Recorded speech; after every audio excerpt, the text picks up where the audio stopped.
Check test 1, 2. Oh, got reverb on.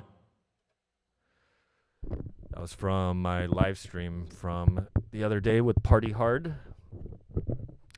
All right, it is quarantine day 27 for me. I skipped out on yesterday, so I'm gonna have to make it up by not taking the break on Sunday. So we are trying something new today, which is day 19 of the Boomerang scratch practice. We are going to try this on the smallest Pioneer DJ controller on the market right now, which is the DDJ-200. I have one of these. And I have it set to record box. And the thing I wanted to challenge is how small of a jog wheel can I do this on? And just to show you guys the comparison of this jog wheel.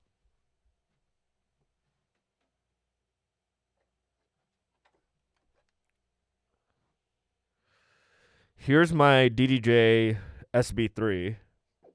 And let me pick this up.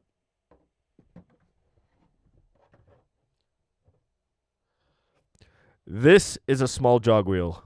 This is an even smaller jog wheel. So we're going to try boomerangs on the 200.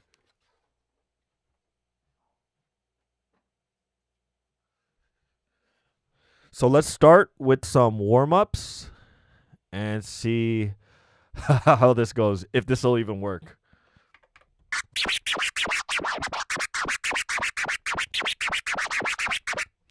We got that entry-level controller resolution.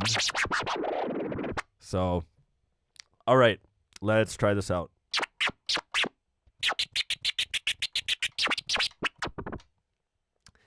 It's so little that my hands are, like, I have to be careful not to touch the performance pads on the other deck. Like, there's not much of a place to rest my hand.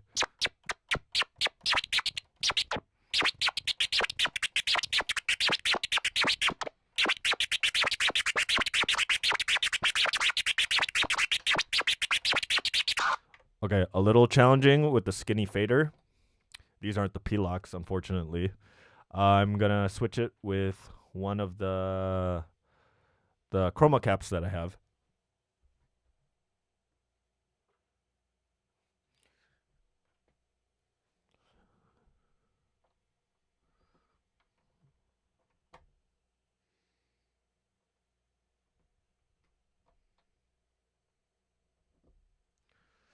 There we go. Hopefully I don't scrape the... I'm going to try to keep it a little higher than... I just don't want to scrape the paint off on this.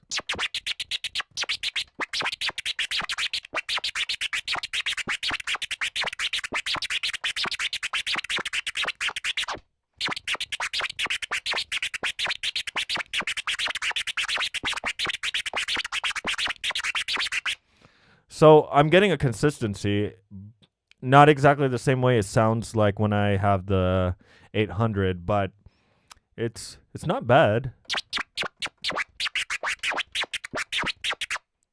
A little harder slow.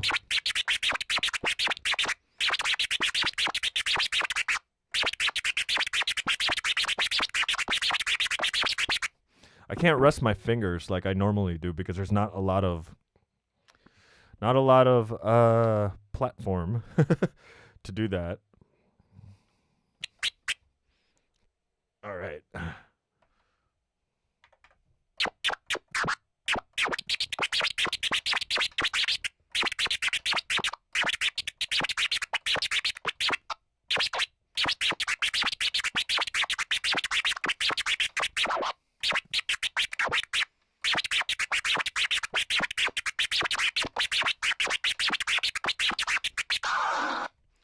Okay, let's try it with a beat. We're going to start at 120, and if it's too fast, we're going to start even slower.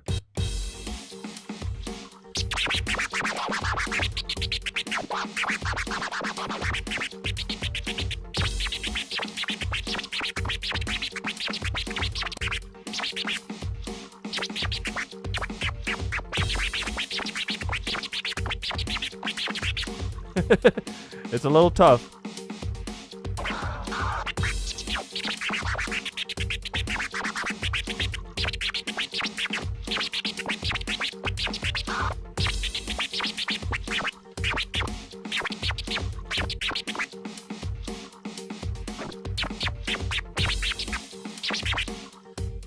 Let me try resting my hand like right on the surface of the case.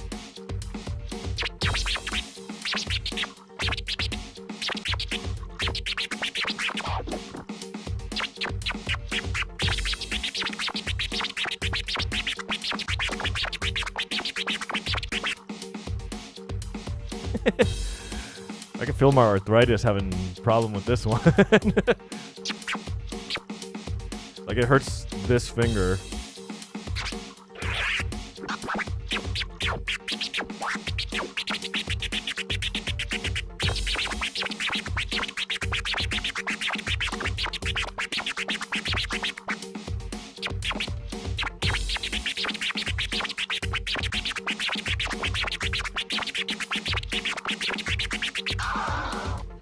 Okay, I'm gonna start even slower.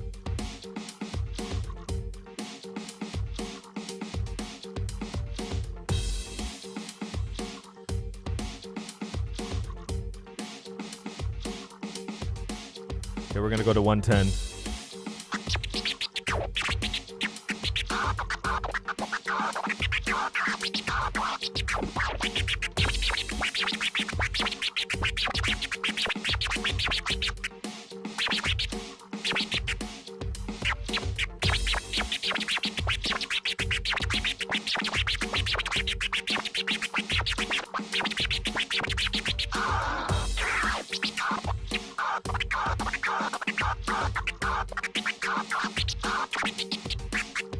We're also going to try 10 millisecond latency so we could simulate what the DDJ-200 is like when you're using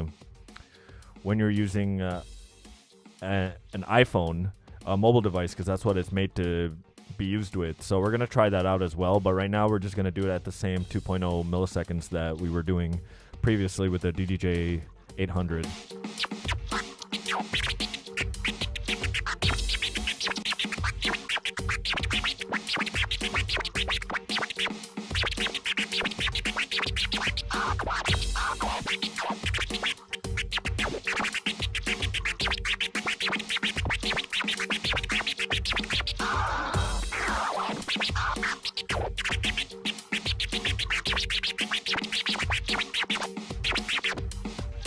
It's so hard to keep in timing only because it's little. It's like really I'm gripping it with one finger. The other one's just there because it's there.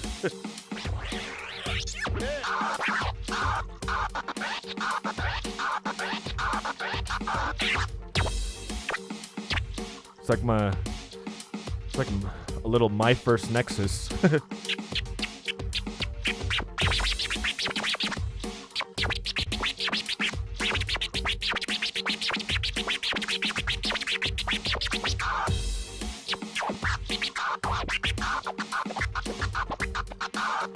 The hardest thing about owning a DDJ-200 is that it's so light and moves around, and it's really hard to, when you don't have a flat, hard surface, it just likes to throw itself everywhere, side to side. And I can tell that it'll be easier if it was stable, but it just the little wobbles kind of throw you off a little bit.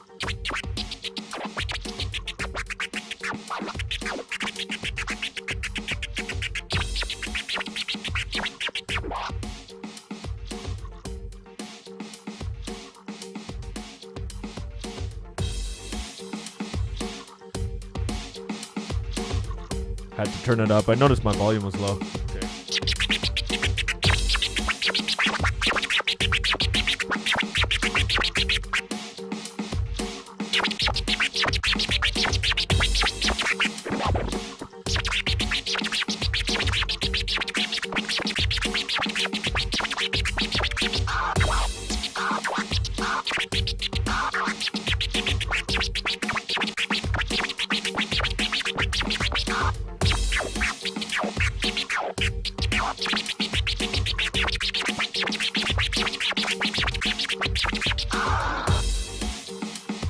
All right, let's bring this up to 115. 115 BPM.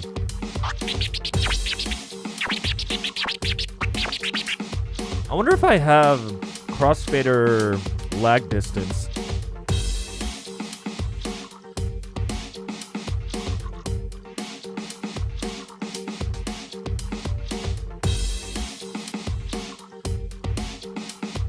I do not. I know the DDJ-400 does.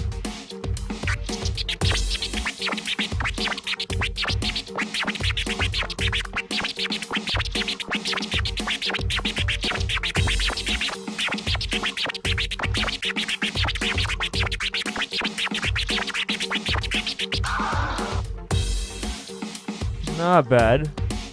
Could be better.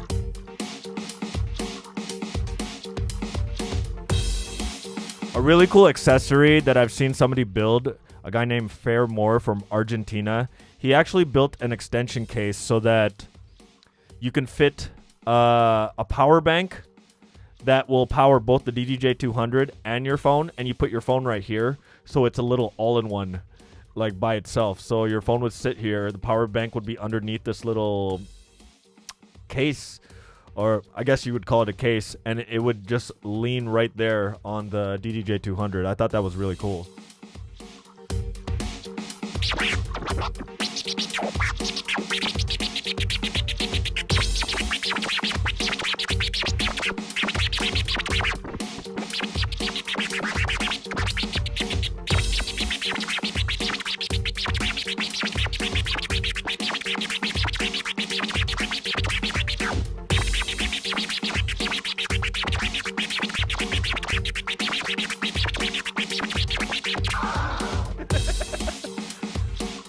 Oh, today is a having fun day. Actually, every day is a having fun day. What am I talking about?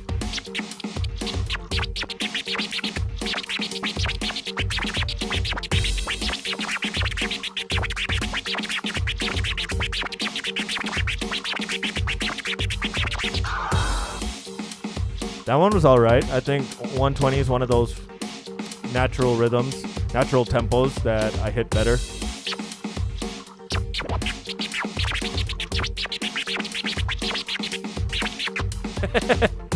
I need to stop saying that.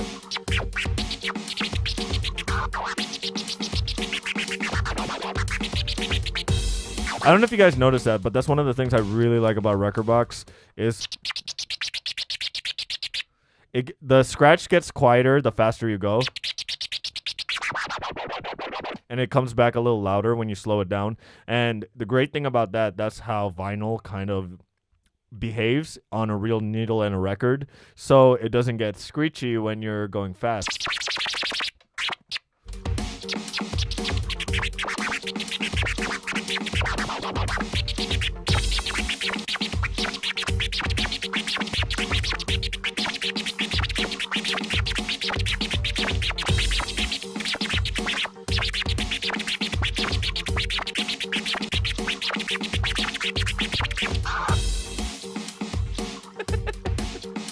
Oh, that hurts more than using the turntable.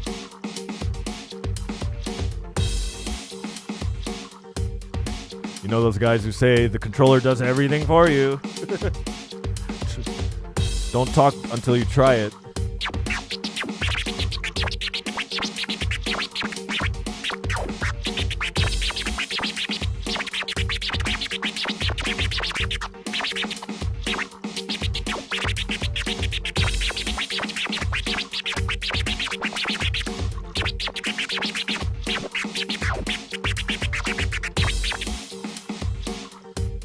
Kind of lost my groove there. Let's give my hand a rest.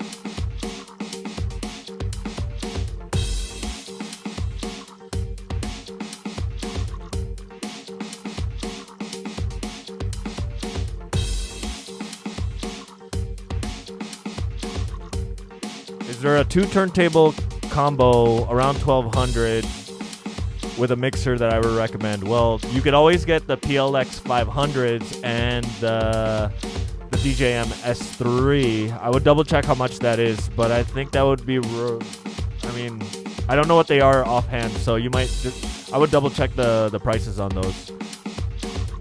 Might be a little over 1200.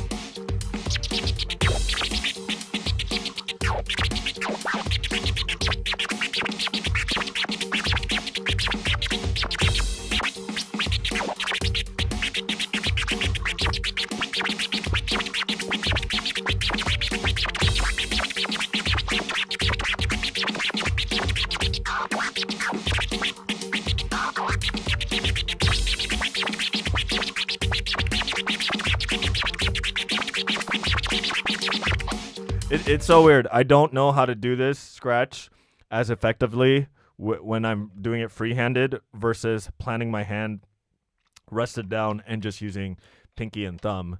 So it's a little weird when I'm going free-handed. So it hurts a little bit more too.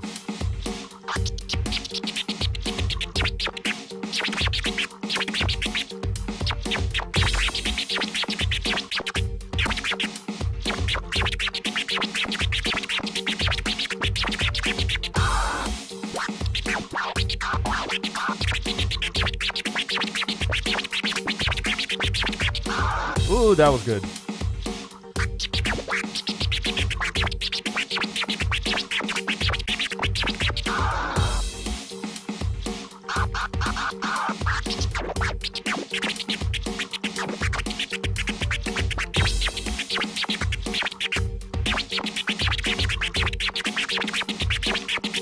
The one thing I like about this controller is it's not very heavy on the USB power. I actually have it connected to a non-powered hub, and it's behaving fine. I can't say that with the regular entry-level controllers.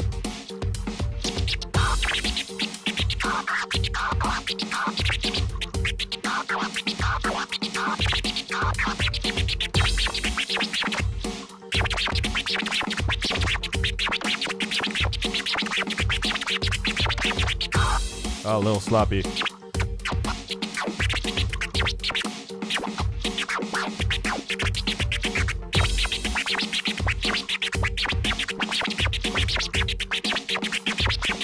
Ah. It's so little.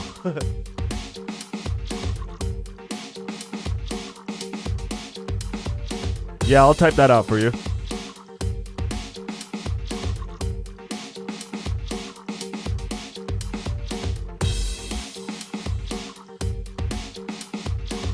Oh, you guys got it? All right, let's try this again.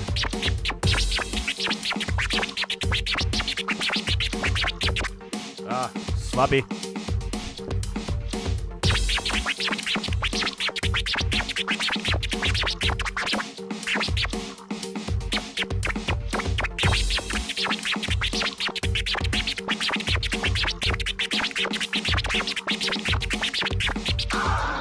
I wasn't happy with that one.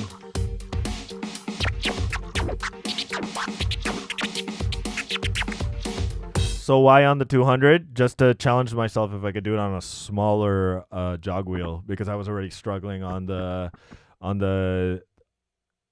SB3, but just wanted to see if I could do this here, especially since when I just want to go to a beach and do some boomerangs, you know? Not that I ever go outside.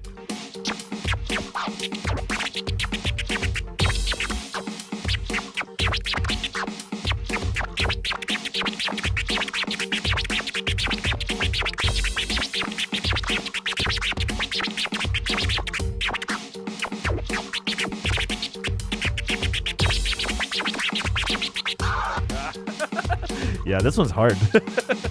All right, new tempo. Let's take it to 122. Give this hand a rest.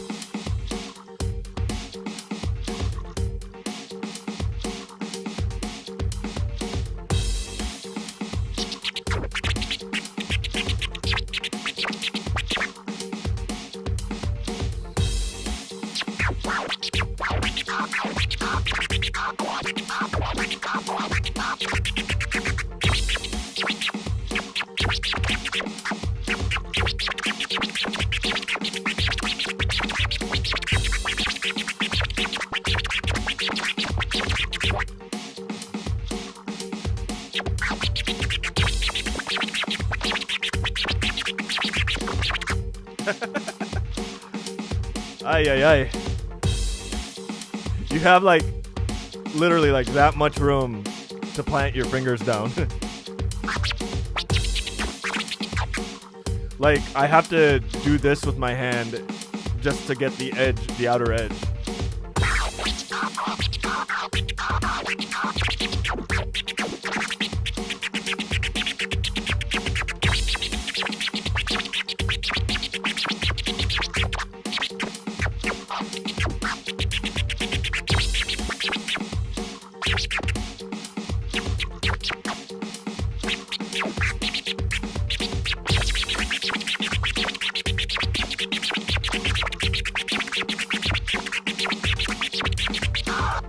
Kind of got to stand up to do it.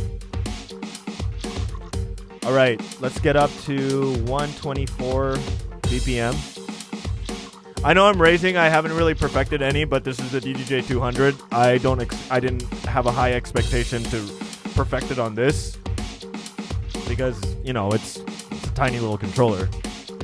But just wanted to see if I could get a couple out, and it would be fun to be able to pull them off if I'm like just messing around with the 200 sometimes.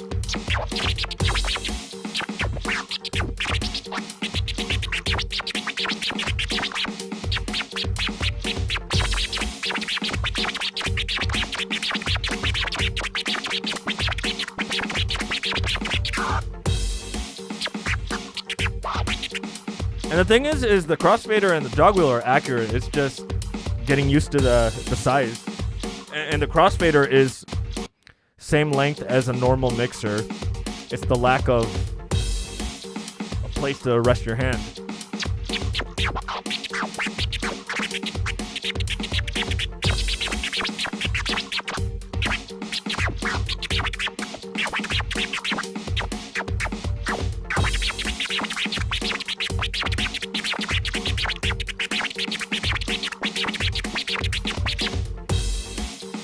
Okay. This always helps, and I've said this in several videos. Always focus on that very first motion where it goes forward. Stress that syllable because that's usually what starts the flow of the phantom notes.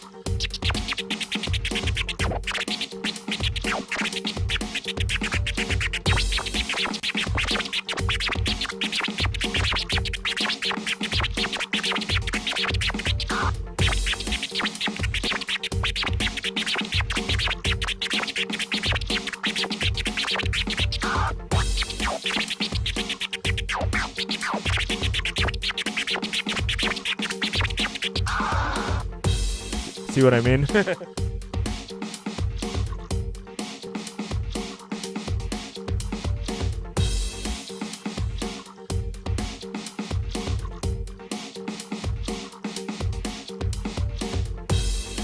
So we got a question that says, how long do you think you should practice? Well, as much as you can, you know, like if it's almost like saying, I guess the better question would be like how long should be the least you should practice? Well, if you just start out, put in at least an hour a day, and if you love what you're doing, you're probably going to spend more time anyway. But do at least an hour a day, and like once you're comfortable and you have gigs, you know, like I guess, well, if we're talking about scratching, 1 hour a day for a year will help you get to a comfortable point where you sound decent doing it, and you sound comfortable when you're doing it. You don't sound or look stiff. As far as mixing, to be honest, like learning how to beat match would take you about a month of rigorous practice, and then once you have gigs, that's going to keep you going as far as your practice. Like before this Boomerang, I never tried to learn a new scratch for over 20 years. It's been a long time since I started learning new scratches. Now I probably modified a pattern here or two, but I never put this much commitment into scratching for a while. That's why during quarantine I decided, hey, let's actually focus on learning something new, because I haven't done that, and I will probably not have the advantage of having this much time again, you know? So I got to this speed from 50 BPM. I got up to 140 BPM, coming down from 50 in a matter of 19 days of practice. So like, and I'm a slow learner. I like with everything. So if you guys just commit to it, you guys will get a lot of the stuff with just practice. So.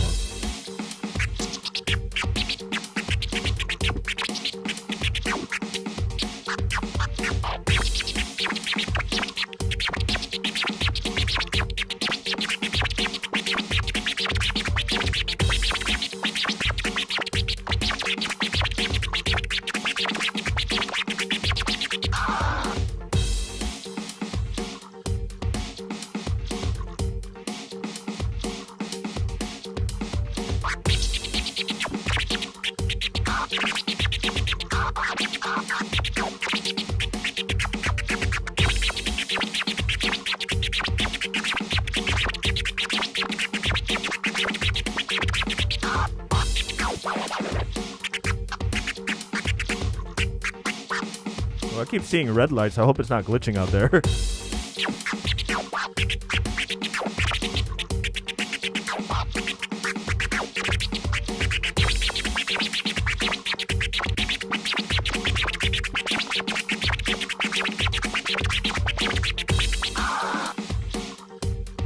All right, let's speed it up.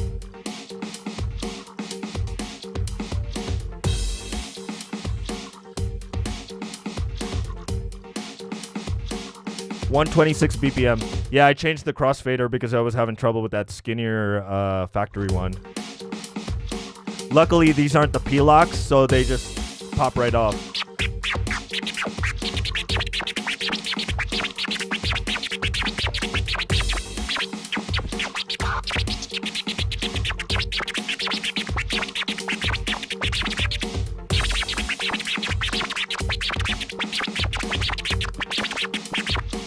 I'm off timing. I'm gonna keep this up because I need to stand.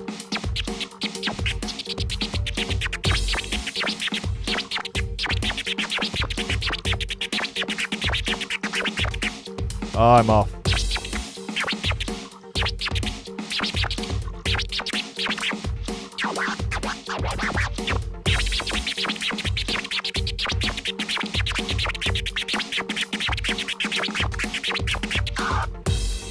That one was okay.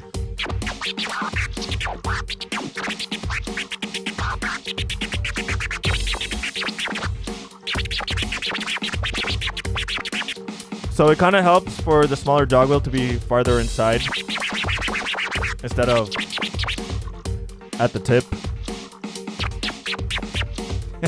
I just realized what I said.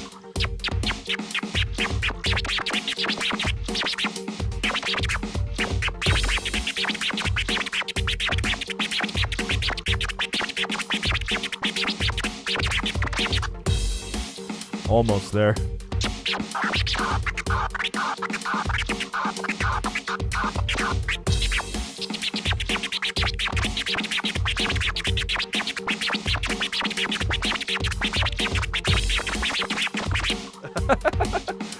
Oh man.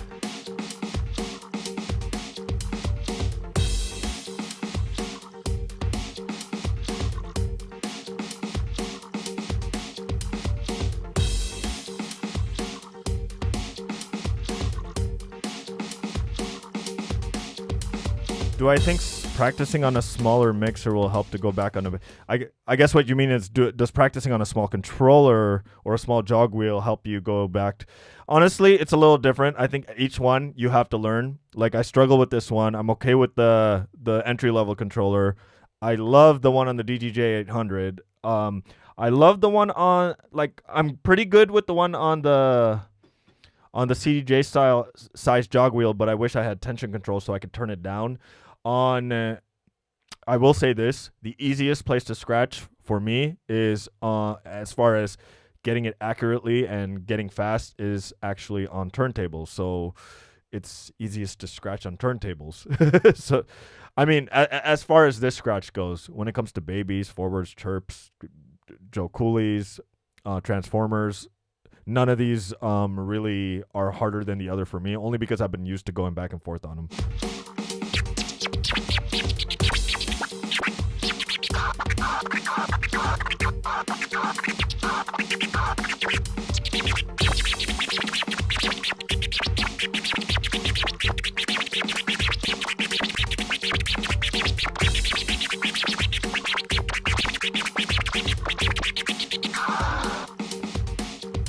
All right, let's go to 128 BPM.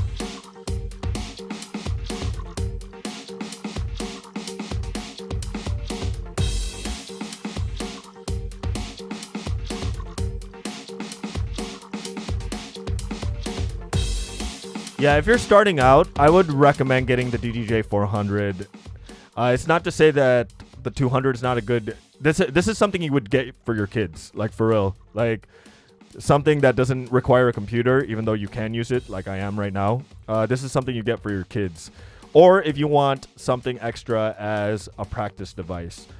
I like it because I get to spin in the car and make videos in the car with them. But as far as a serious first piece of DJ gear and you want to get a controller, I would go opt for the DDJ SB3, which I have, or the record box DDJ-400, because at least that is more catered to be used professionally if you wanted to. And I can say that because I've taken my SB3 to a music festival before, and I take it to the club all the time.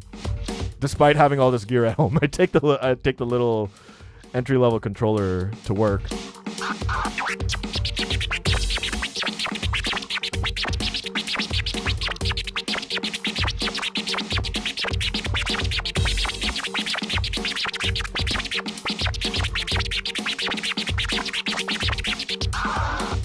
That one was okay. A little loosey-goosey, but I have a harder time when I'm tip scratching than being right inside the sample.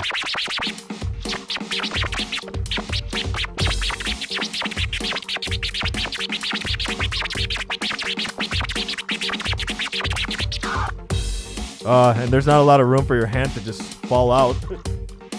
Like, one of the things that happens is even on vinyl, like my hand just likes to move towards the outside as I'm scratching, and with this it's like 1 rotation, 2 rotation, you're already outside.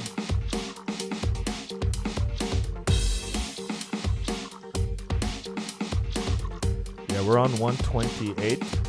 Continue this.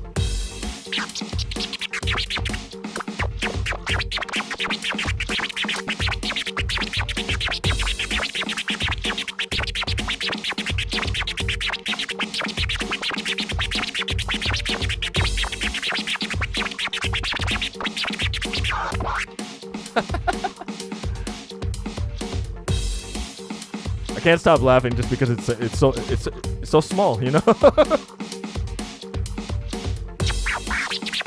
And it's no diss to the 200. I actually love this thing just as my extra piece of gear. And if you haven't seen it yet, check out my video where I set it up to be used with turntables, and I used it as the mixer section, and I did the Peter Piper routine with using the DDJ-200 as the mixer.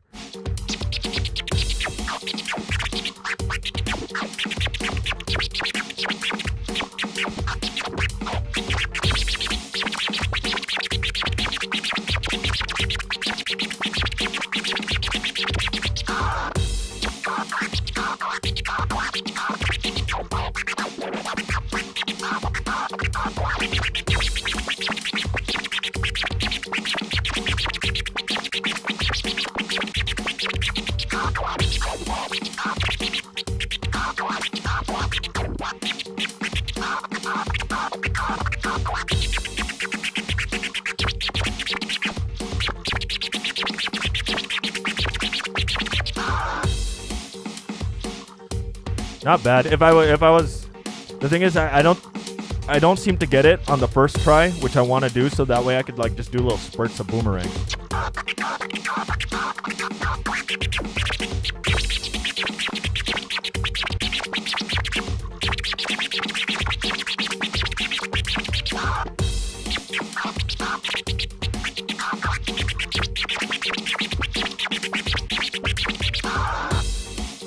Okay, now let's go to upper tempos.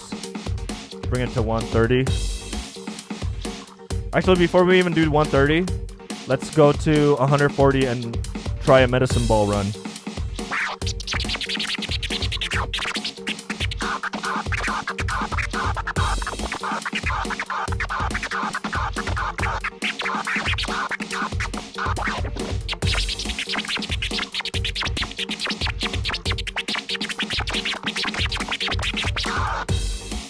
And that didn't sound good at all.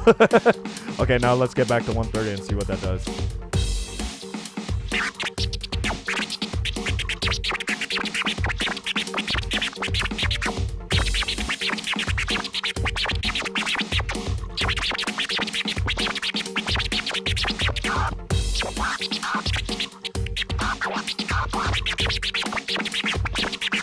Ah.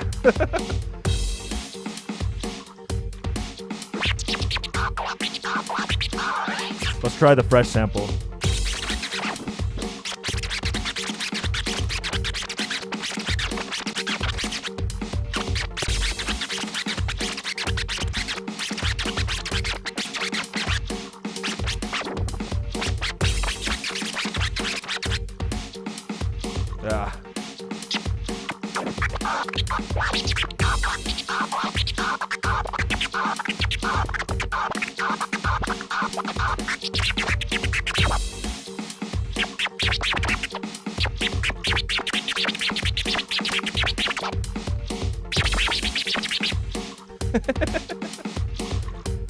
Ooh.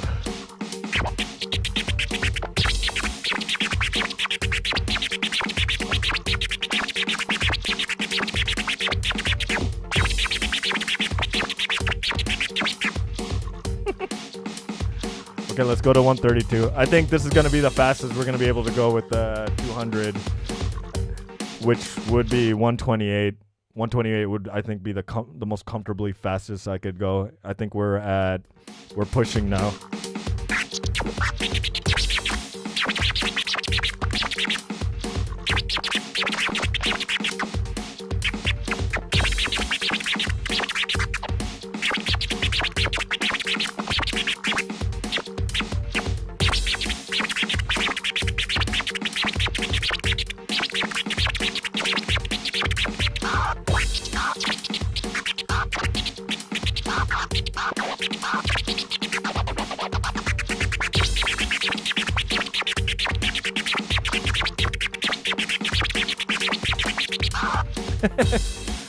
All right, let me read some of you guys' comments.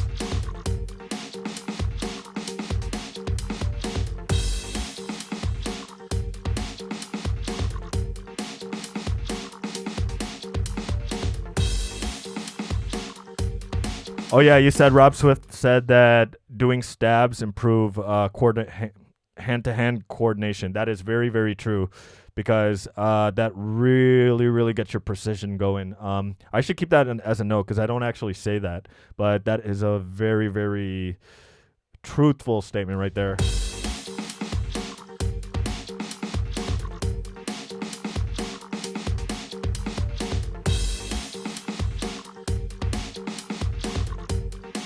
Oh, the XDJ RX2, I do love the jog wheels on there. I have a video where I use the XDJ RX2 for my performance, and I did Peter Piper on there at DJ Expo. I love how that jog wheel feels. It looks like an SX, but it feels updated, more like the SX3. And because the SX2 and the SX were, like that was the development of that size jog wheel. And then I feel like they perfected it on the SX3, and I loved it. I loved it on the RX2. But then they created the 800, which is the same jog wheel but way more beefed up. And from the SX3 to the DDJ-200, I loved all three of those jog wheels that came out in that size. Especially because they're lower latency than the previous models.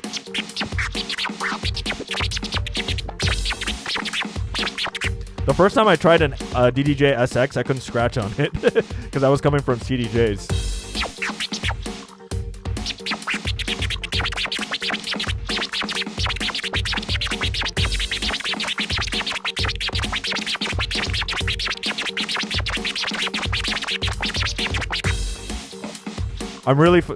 I did that thing again where I focused on it. The thing to really get your mind on is to do this little butterfly effect where your forward push and your opening of the crossfader are a stress syllable where you go, whoa, and then you come back and then you do the rest of the scratches. So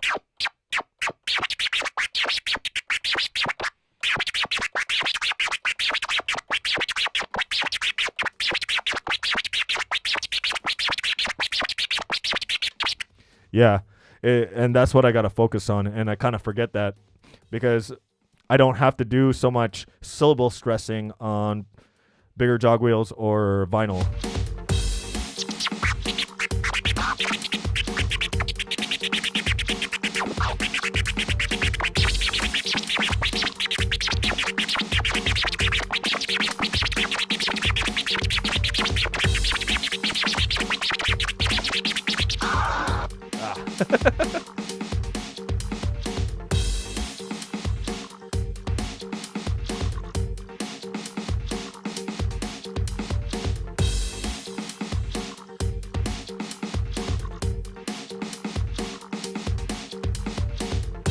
How much smaller is the jog wheel on the DDJ-200?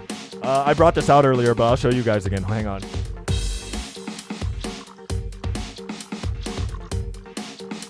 See, the SB3 has the same size jog wheel as the 400, so this is a good comparison between the other the other models, the other entry-level models.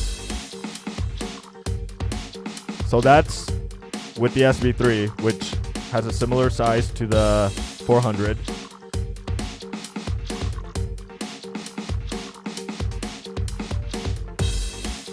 And let me see if I can pick this up. Here's an DDJ-200, which is the same jog wheel as basically what you would find on all the CDJs, except for the ones with the smaller jog wheels, of course.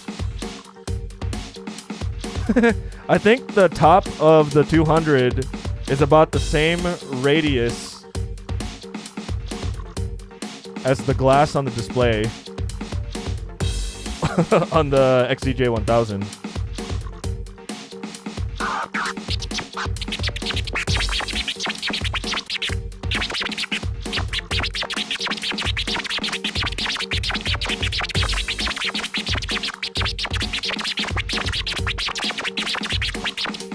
Almost had it there. Okay, you know what? I'm feeling a little bit more comfortable at this BPM. Let's bring it up to 134. See what we can do. Because I'm getting a little bit of a flow with it.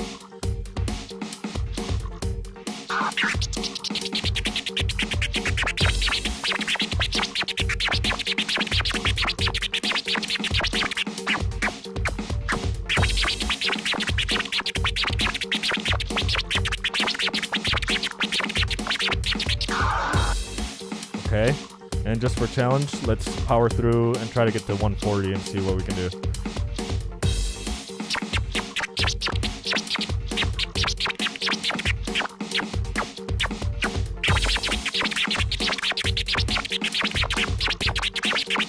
A little tougher on this.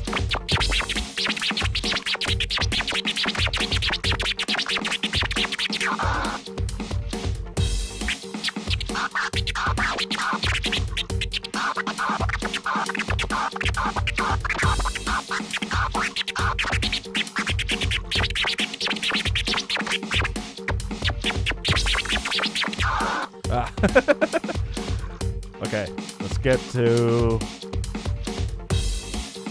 138. And once we get to 140, I'm going to slow it back down and I'm going to set it to a 10 millisecond buffer so that I could simulate what it's like using the phone and see how we do. So just to see if I could do the Boomerang when I'm using an iOS device.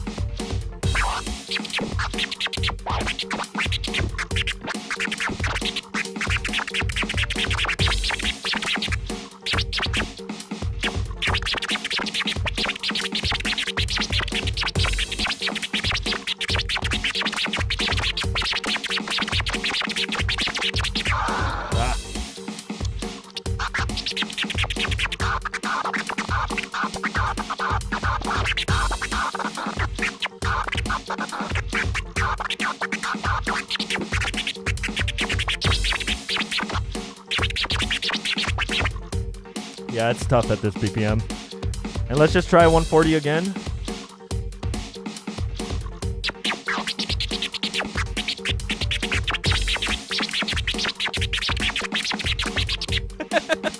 Nope. Okay, back to 128 just to make sure that I retain some of this.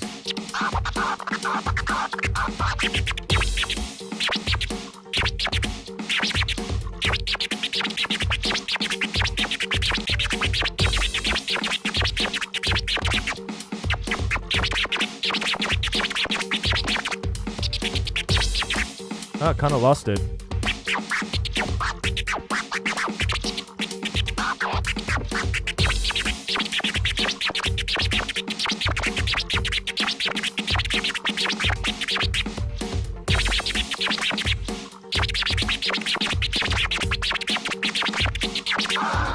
Kind of got it there.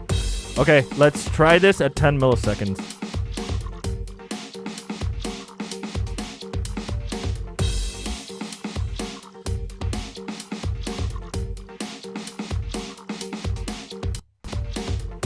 So 10.2 milliseconds, which is what I think, just from messing around, is the closest lag you get with using it with Bluetooth with the iOS device.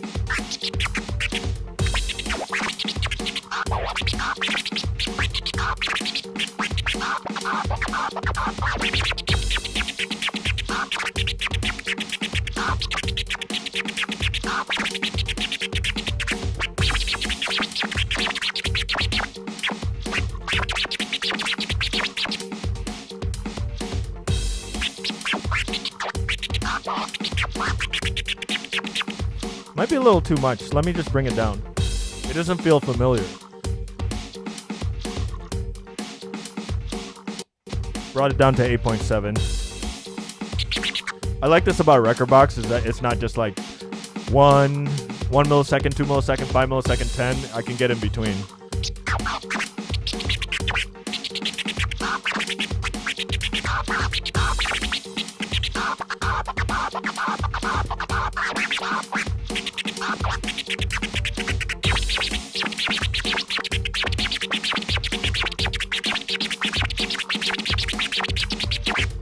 The lag really, really helps.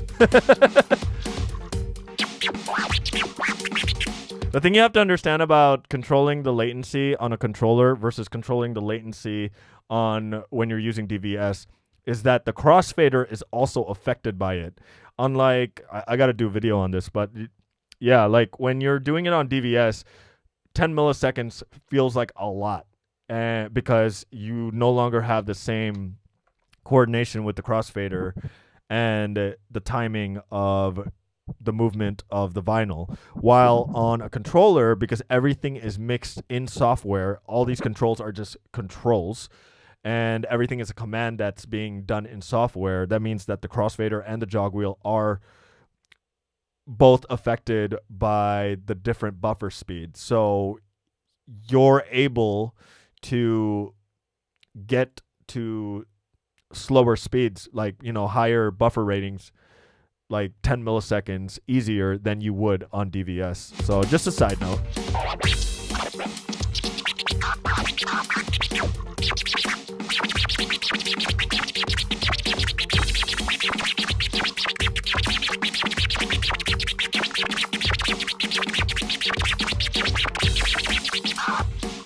I'm going to try that too. If I'm struggling on the DDJ-200 at a speed, I'm going to just slow down the latency and see what happens.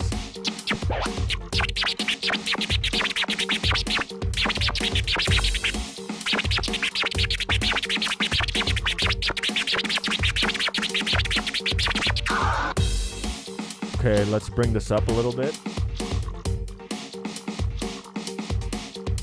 We're at 132.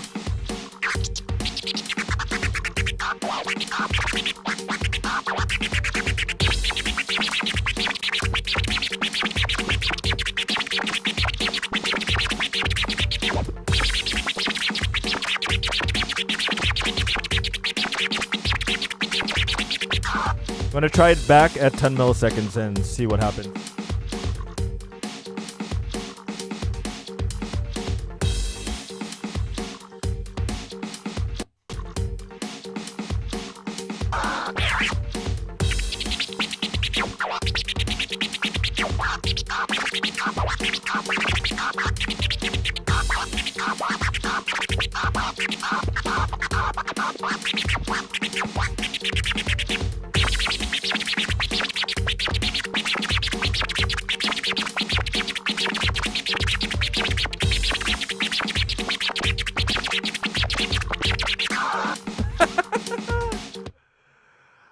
Oh, learned a little secret. The slower the lag, the better it seems to, like, the easier it seems to produce the boomerang sounds, all the notes. Let's see if we can let's see what happens when we bring this up to 130, 134.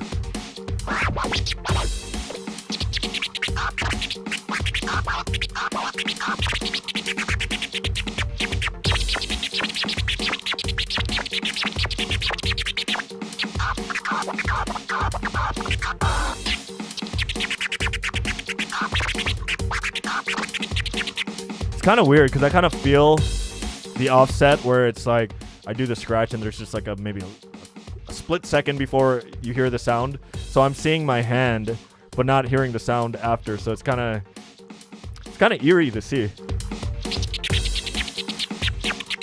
Almost like a visual echo.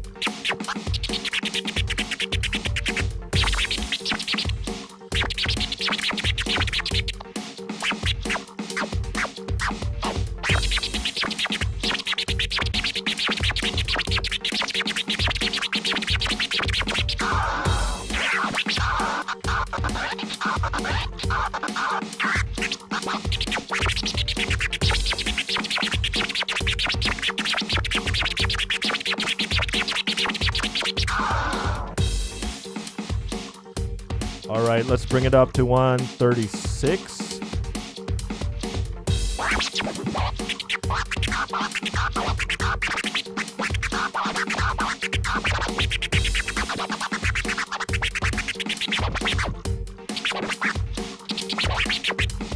I can't do my tears. It's a little harder on this. It's all finger movement. There's no elbow in there.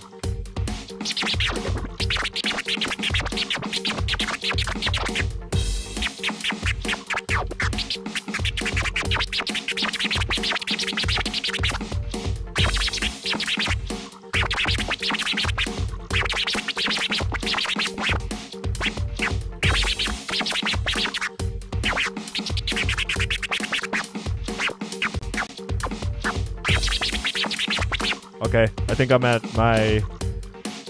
past my comfort zone.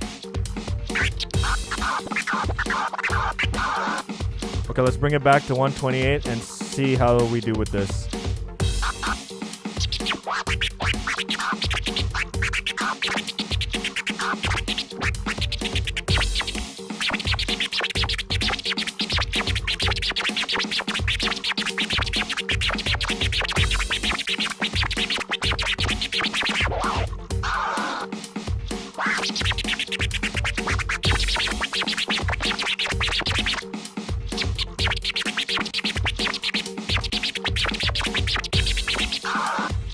It's like starting to like do this.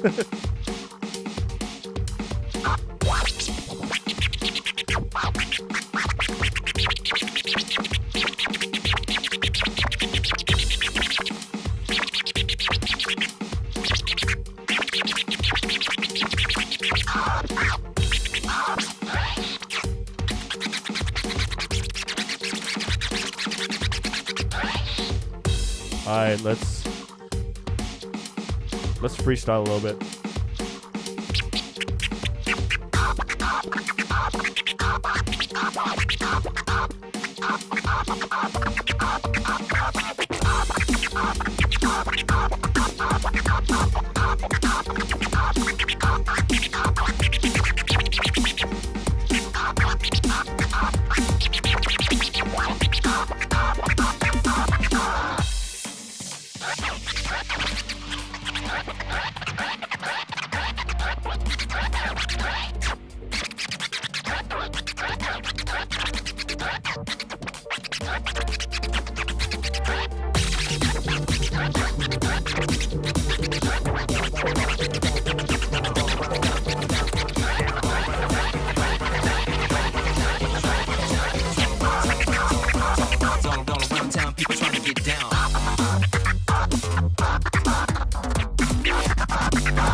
Ouch.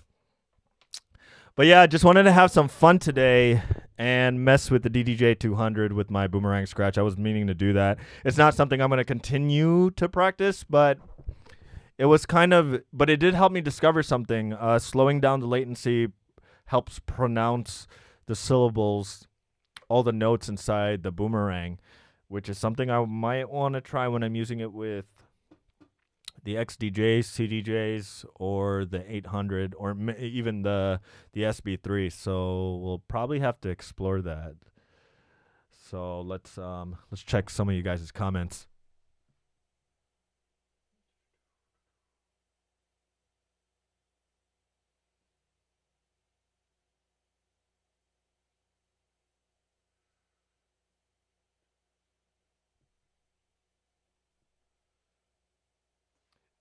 Yeah, these are some small jog wheels. but interestingly enough, it's not the smallest jog wheels out there. We don't have anything from Pioneer with them, but we've seen the Newmark piece with the even smaller jog wheels. And I've seen somebody scratch with those, several videos where people were scratching and juggling with those. Those things were like just one finger, you know? So it's fun though, because like when you learn on, it's like, this is a rough analogy, but it's like you're playing the guitar And here's a ukulele, you know? It doesn't mean the ukulele is a bad guitar. It's just, you know, you play it a little differently. Or you can play it kind of the same. It's not the same tuning, by the way. But, you know, I always say, think of the gear like instruments. And this is just another instrument. This is not your Les Paul or your Stratocaster. This is your ukulele, you know? And your turntable is your acoustic guitar. I guess that might be a good way to put it, but anyways, guys, this was quarantine day 27 and scratch practice Boomerang scratch practice day 19. It's been 19 days since we started this in my living room with the SB3. I got to bring the SB3 back one more time and do vinyl one more time. So we'll probably do that tomorrow. Sundays I usually skip, but since I skipped last night, we're going to do it tomorrow for sure because we don't want to break the cycle and this habit of doing it, practicing every day. Because at some point it gets in your system. Because now it's like it haunts me all day. Oh, you didn't practice yet. You didn't live stream yet. You didn't put your hour in today. So it's kind of like working out. It's like once you're in that habit, it becomes part of your routine, and that's kind of where you want to go with your practices. It's part of your day. It's something that you prioritize, something you set some time for, and and that's how you get better and you develop your skills. Anyways, guys, thank you for joining me. See you tomorrow. Stay healthy.